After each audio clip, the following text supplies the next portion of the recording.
Nesta aula vamos estudar sobre ressonância magnética nuclear.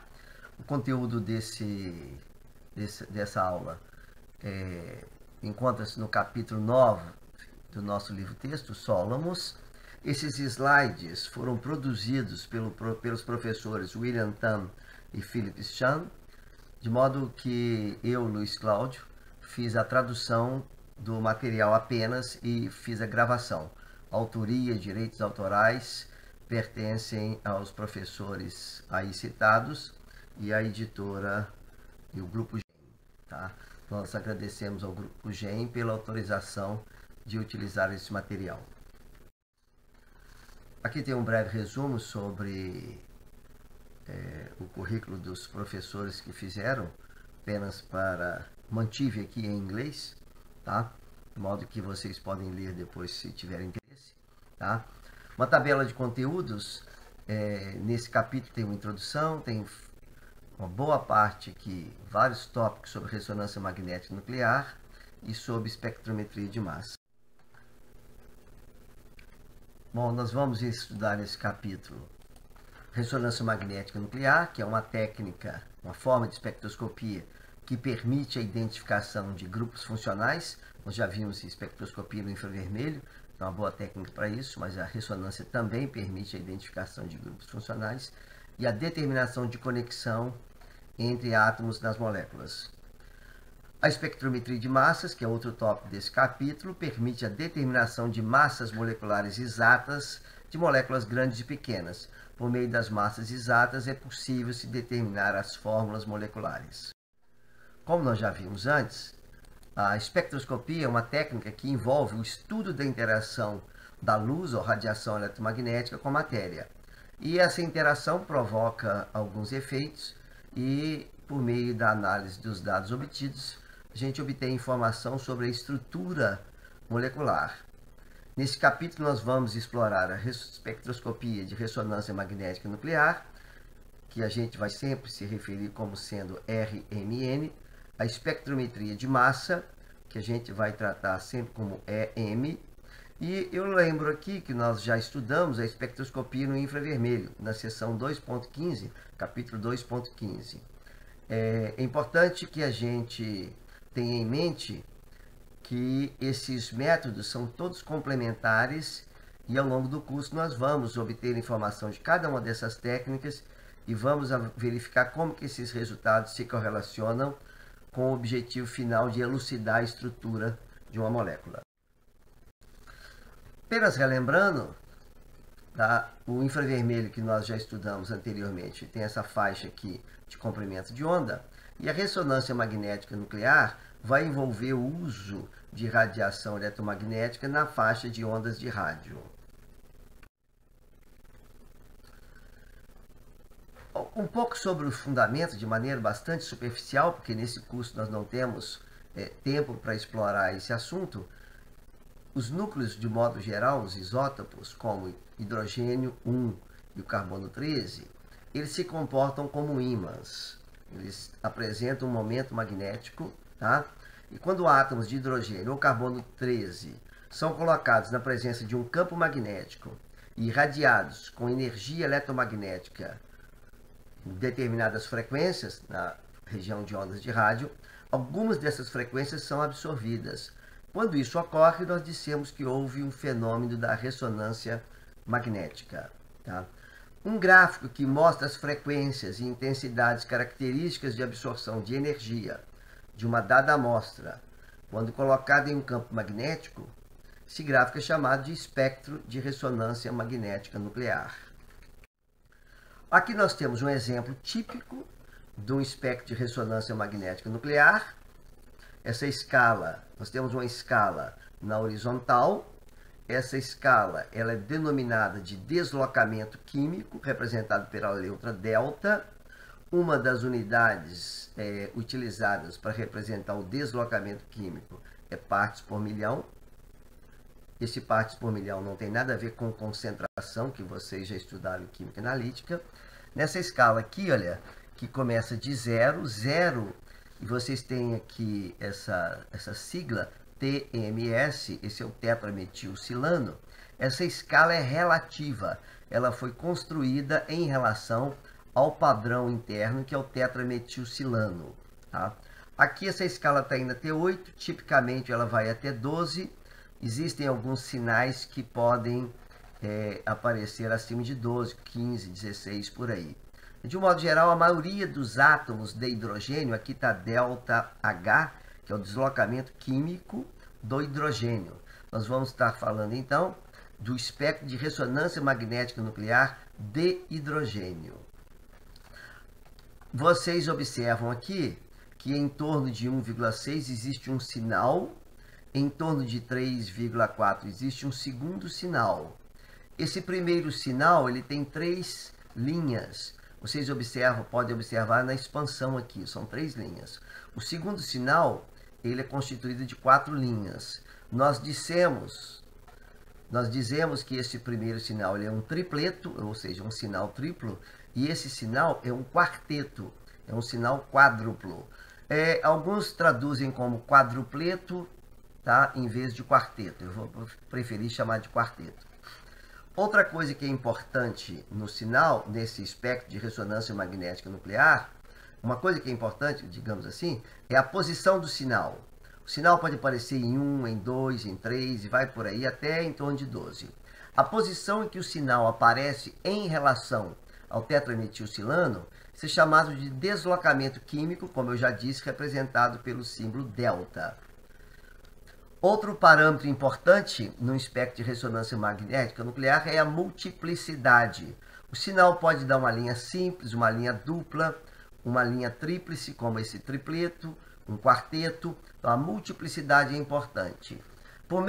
Uma vez que você tem um sinal múltiplo, nós podemos determinar desse sinal múltiplo, por exemplo, desse tripleto, um parâmetro chamado constante de acoplamento, representado pela letra J, cujo valor é dado em Hertz. Constante de acoplamento desse sinal aqui, por exemplo, seria a distância em Hertz dessa primeira linha para a segunda, ou da segunda para a terceira. Tá? E um outro parâmetro importante é a integral do sinal. Integral é uma medida da área do sinal.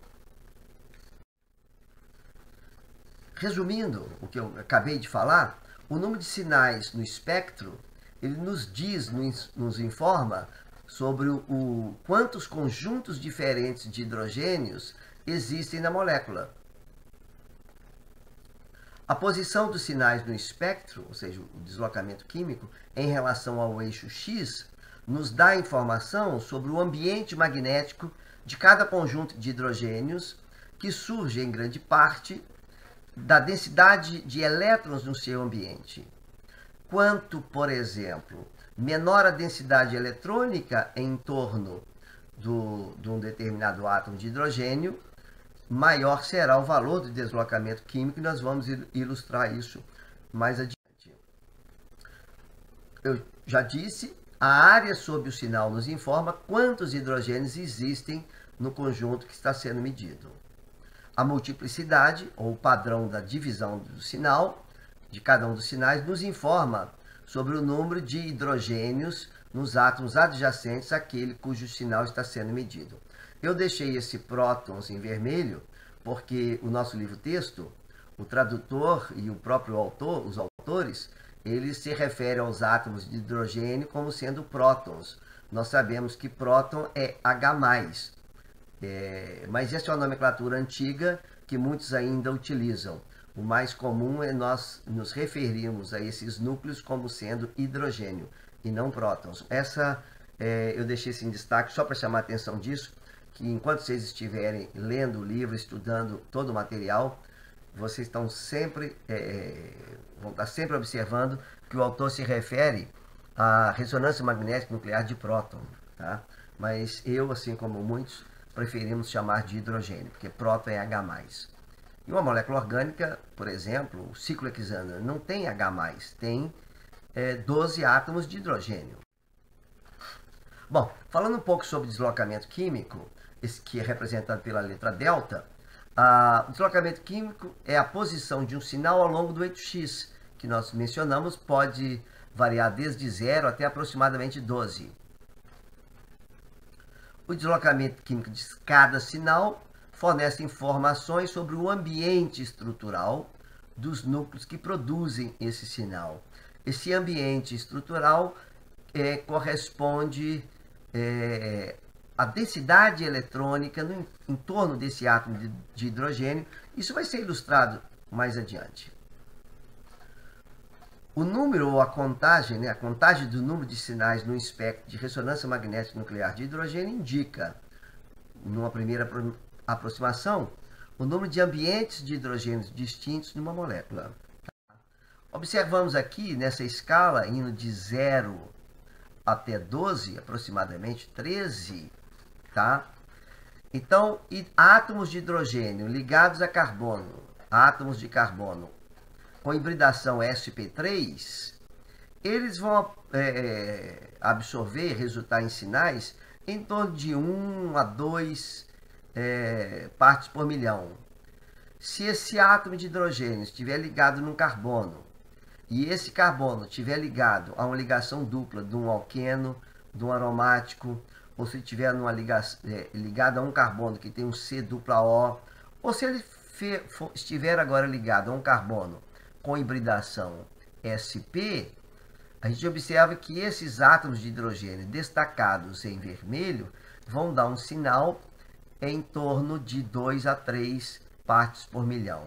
Na medida em que o átomo de hidrogênio apresenta um sinal com valores de deslocamento químico maiores, nós dizemos que esse átomo está sendo desblindado.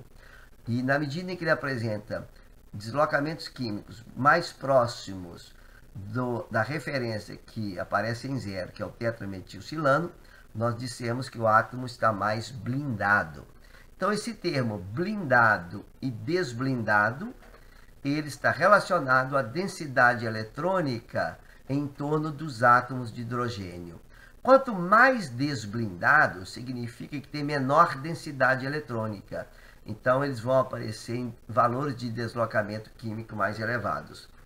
Mais adiante, e ao longo dessa disciplina, a gente vai estudar isso com um pouco mais de detalhes, mas nesse primeiro capítulo, a ideia é apresentar esses conceitos básicos sobre esses parâmetros envolvidos no espectro de ressonância magnética nuclear. Você observa que, no caso do hidrogênio ligado a um carbono sp, ou sp3, o sinal vizinho de grupos aqui, olha, insaturados, nós temos sinais em torno de 2 e 3. Mas se o átomo de hidrogênio estiver ligado diretamente a um carbono sp2 de um alqueno, o sinal vai variar em torno de 4 a 6,5, dependendo da natureza do alqueno e dos grupos ligados nessas 3 outras posições do alqueno. No caso de um hidrogênio ligado a um composto aromático benzênico, o sinal vai aparecer em torno de 6 a 8,5, dependendo dos grupos que estiverem ligados ao anel benzênico. Se você tiver aqui um grupo que retira elétrons, como um grupo nitro, então o hidrogênio será mais desblindado. Se você tiver aqui um grupo que doa elétrons, o hidrogênio vai estar mais blindado. Átomos de hidrogênio de grupo aldeído, o sinal aparece entre 9,5 e 10,5. Diria que essa faixa colocada aqui pelo seu autor está um pouco fora do comum. O comum para hidrogênio de grupo aldeído é em torno de 9,5 a 10,5. Essa é a região mais comum, tá? Agora você observa um átomo de hidrogênio ligado a um oxigênio. Isso aqui é um álcool, isso é um fenol, isso é um ácido carboxílico. Isso mostra que quando o átomo de hidrogênio está ligado a um átomo de oxigênio, o deslocamento químico ele pode ter valor desde em torno de 1 até em torno de 12 ou mesmo mais elevado, tá? De modo que esse quadro é um pequeno resumo das várias regiões em que os núcleos absorvem.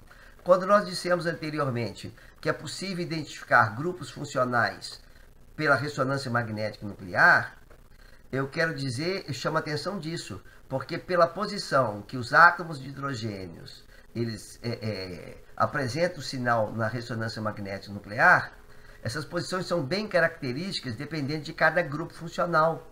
Então é possível, por meio dos átomos de hidrogênio, a gente determinar a presença ou não de determinados grupos funcionais, tá? Aqui tem outra observação, que o ambiente magnético é afetado por fatores como densidade de elétrons. Então, pela eletronegatividade dos átomos, você observa que você tem um hidrogênio ligado no carbono. Esse carbono está ligado a um grupo X. Quanto mais eletronegativo for o átomo X, ele vai retirar mais elétrons do átomo de carbono, que por sua vez retira elétrons por efeito indutivo do hidrogênio e desblindando esse hidrogênio. Se você tiver, por exemplo, um carbono ligado a hidrogênio com 2 átomos de cloro, como no diclorometano, o sinal vai aparecer em torno de 5,2.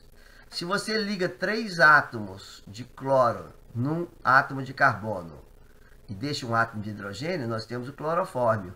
O sinal vai aparecer agora em torno de 7,25 por aí. Tá?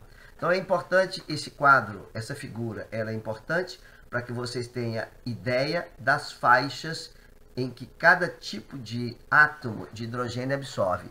Eu digo tipo, eu quero me referir em função do ambiente que ele se encontra, porque o átomo de hidrogênio sempre é um átomo de hidrogênio. Mas quando eu dizer tem 1 ou 2 tipos de átomos de hidrogênio, estou querendo dizer em relação ao ambiente magnético em que ele se encontra. Nós temos aqui uma tabela, novamente o autor chama de prótons, tá? Aproximadamente de hidrogênios, tipo de hidrogênio, tá? Então, para grupos alquila, eles vão resultar em sinais em torno de 0,8 a 1,2. Se o grupo alquila se tiver um hidrogênio ligado num carbono secundário, já aparece um pouco mais desblindado, em torno de 1,2 a 1,5. Hidrogênio ligado num carbono terciário, em torno de 1,4 a 1,8. Hidrogênio alílico, aparece em torno de 1,6 a 1,9. Tá? E se for secundário, em torno de 2,2, vai depender. Poderia ser aqui um CH2 ligado a um CH3. Aí seria secundário, estaria um pouco mais desblindado.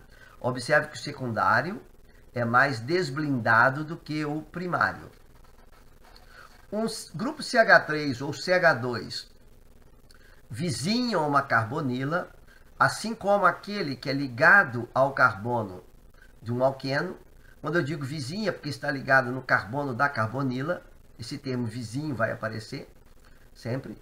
Vai apresentar um sinal em torno de 2,1 a 2,6. Um hidrogênio ligado em carbono benzílico, 2,2 a 2,5. E observa que um grupo CH2 ligado a um álcool, em torno de 3,3 a 4, dependendo da natureza do grupo R. Tá? Quando você tem um átomo de bromo aqui, olha, bromo desblinda, cloro desblinda, porque são mais eletronegativos que o átomo de carbono. Parece um sinal em 3,4 a 3,6. Compostos aromáticos, hidrogênios ligados em anéis aromáticos, em torno de 6 a 8,5.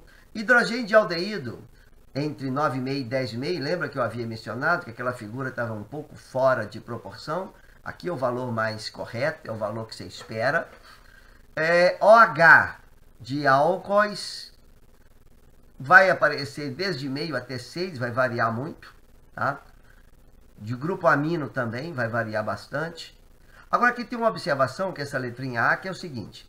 O deslocamento químico desses hidrogênios varia em função do solvente, e em função da temperatura e em função da concentração. Por exemplo, se você tiver um sinal de um átomo de hidrogênio vizinho aqui, de um hidrogênio benzílico, se esse átomo de hidrogênio, se esse átomo de hidrogênio resultar num sinal em 2,3, se você variar a temperatura, solvente ou concentração, pode haver uma pequena variação, mas não muito. Mas átomos ligados a elementos mais eletronegativos, como oxigênio e nitrogênio, certamente você vai ter uma variação muito mais significativa. Pessoal, essa tabela é importante que vocês utilizem. É uma tabela resumidíssima. Existem livros inteiros com tabelas muito mais completas, mas para esse nosso curso, essa tabela deve ser o suficiente, pelo menos num primeiro momento. Bom, eu falo agora um pouco sobre a referência. A referência, toda aquela escala de deslocamento químico, ela é construída Novamente, não vou poder entrar em detalhes, porque o nosso curso, isso é uma pequena introdução, nós teremos o semestre inteiro para estar, a cada capítulo, voltando a discutir esse assunto um pouco, e aplicando inclusive, mas a escala de deslocamento químico é construída em relação ao sinal desse composto, que é o tetrametilsilano, tá? Representado sempre por essa sigla TMS. Ele é usado como padrão de referência, em que o sinal dele é registrado como 0, o aparelho é calibrado em função, e toda a escala de deslocamento químico está tabelada, que vocês vão encontrar nas tabelas. O deslocamento químico é igual a 0 para o tetrametilsilano, e o motivo pelo qual o tetrametilsilano foi escolhido como referência são vários motivos. Um deles é que a posição de ressonância com menor valor de deslocamento químico do que a maioria dos outros compostos orgânicos. Em outras palavras, grande parte dos compostos orgânicos que a gente vai estudar nesse curso, com os quais a gente trabalha no dia a dia, não apresenta silício. De modo que, como o silício é um elemento menos eletronegativo que o carbono, ele doa densidade eletrônica para o carbono, que por sua vez doa densidade eletrônica para o hidrogênio, de modo que esses átomos de hidrogênio são todos bastante blindados. Eles são mais blindados do que os hidrogênios encontrados nas outras moléculas que não têm silício.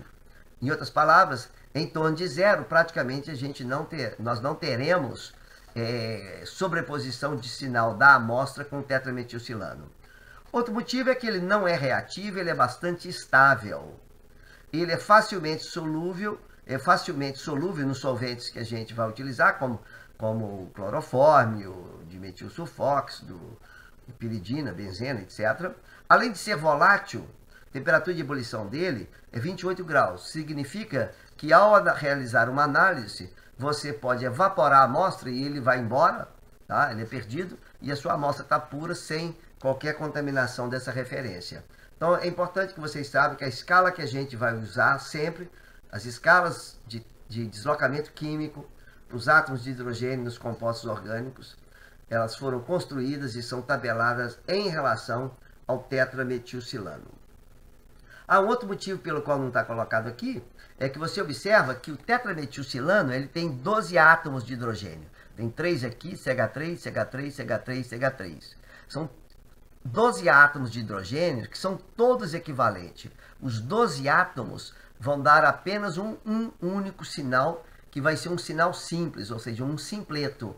Então isso é importante, porque se você tem 12 átomos absorvendo e a intensidade do sinal é proporcional ao número de átomos que absorvem, com a quantidade mínima de tetrametilsilano, é possível você já registrar um sinal que seja detectável para fins de calibração. Ou seja, é possível então você usar a quantidade mínima de tetrametilsilano. Isso é outra informação que eu me lembro agora de recordar, de falar para vocês.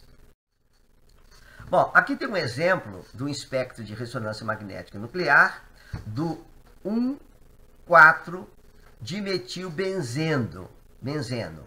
Nós mostramos aqui o tetrametilsilano em 0, o aparelho muito bem calibrado, você observa que o sinal está exatamente em 0. Essa escala vai de 0 até 8. Nós observamos que você tem aqui A corresponde a um átomo de carbono benzílico, os hidrogênios são benzílicos. Pela tabela que nós mostramos anteriormente, o benzílico aparece em torno de 2,2 a 2,5. O sinal está aparecendo aqui em torno de 2,3 aproximadamente. E é um simpleto, é uma linha simples, tá? E você também tem uma linha simples em torno de 7. Lembra que o benzeno, hidrogênios ligados a benzeno aparecem em torno de 6 a 8,5. Nesse caso, está dando um simpleto em torno de 7. Essa molécula ela tem 4 átomos de hidrogênios ligados ao anel. E tem 2 grupos metila. Por que aparecem apenas 2 sinais? Observem que essa molécula ela tem aqui um plano de simetria. Tá? A metade do lado de cá é o reflexo da outra metade. Se você imaginar aqui um espelho, essa molécula tem esse plano. Esse plano é chamado plano de simetria. Os átomos de hidrogênio, que são reflexos um do outro por meio de um plano de simetria, nós dissemos que eles são quimicamente equivalentes. eles dão origem a um único sinal. Agora, e esse átomo, esses dois átomos de baixo em relação aos dois átomos de cima? E essa metila em relação a essa metila? Você observa que essa molécula tem um outro plano de simetria. Então, esse hidrogênio é equivalente a este, pois são reflexos um do outro por meio desse plano vertical. Este hidrogênio também é equivalente a esse, por conta do mesmo efeito. Agora, se você imaginar que a molécula tem um outro plano de simetria, este é equivalente a este. Este é equivalente a este. Hidrogênios que são quimicamente equivalentes dão origem a um único sinal. Então, esses 4 átomos de hidrogênio dão origem apenas a um sinal. E essa metila, os 3 átomos do grupo metila são quimicamente equivalentes por meio da rotação em torno da ligação sigma carbono-carbono. Então, esses 3 são quimicamente equivalentes entre si e esses também. Agora, em relação a esse plano de simetria, você observa que esse grupo metila é o reflexo do outro. Então, também são quimicamente equivalentes. Ou seja, embora essa molécula apresente 10 átomos de hidrogênio, nós temos apenas 2 sinais. Qual é a proporção entre esses átomos de hidrogênios? Nós temos 4 hidrogênios aromáticos e 6 hidrogênios dos grupos metilas. Então, a proporção é 4 para 6. Se você divide 4 por 4, você tem 1. Se você divide 6 por 4, você tem 1,5. Ou seja, a intensidade do sinal, esse sinal, é 1 vezes e meia mais intenso do que este sinal. Ou seja, a intensidade do sinal ela é proporcional ao número de átomos de hidrogênio. Essa intensidade do sinal, nós dizemos que é a integral do sinal. Vocês estão vendo essa curva aqui, olha? Essa curva aqui que sobe, depois ela volta a estabilizar. Aqui tem uma curva que ela vai subindo, sobe, sobe, sobe, e ela estabiliza. A gente mede esta altura aqui da base, quando ela começa a subir, até cá em cima, quando ela está estabilizada. Essa altura ela pode ser medida em milímetros, e ela vai te dar uma medida que é proporcional à área do sinal. Tá? Então, essa curva se chama integral da área. Tá? Esse composto, então, devido aos 2 planos de simetria, resumindo, tá? Esses 4 hidrogênios são quimicamente equivalentes, dão origem a um sinal em torno de 7, que está na região de aromático, e esses 2 metilas dão origem a um sinal com integral 1 vezes e meia maior do que esta de cá, em torno de 2,3, que corresponde a hidrogênios benzílicos. Aqui nós já vamos nos acostumando com essa tabela de dados, com esses valores de deslocamentos químicos. Chama a atenção de vocês. Vocês não têm que decorar deslocamento químico, assim como vocês não têm que decorar bandas de absorção no infravermelho. Vocês têm que ter boas tabelas e saber utilizar essas tabelas.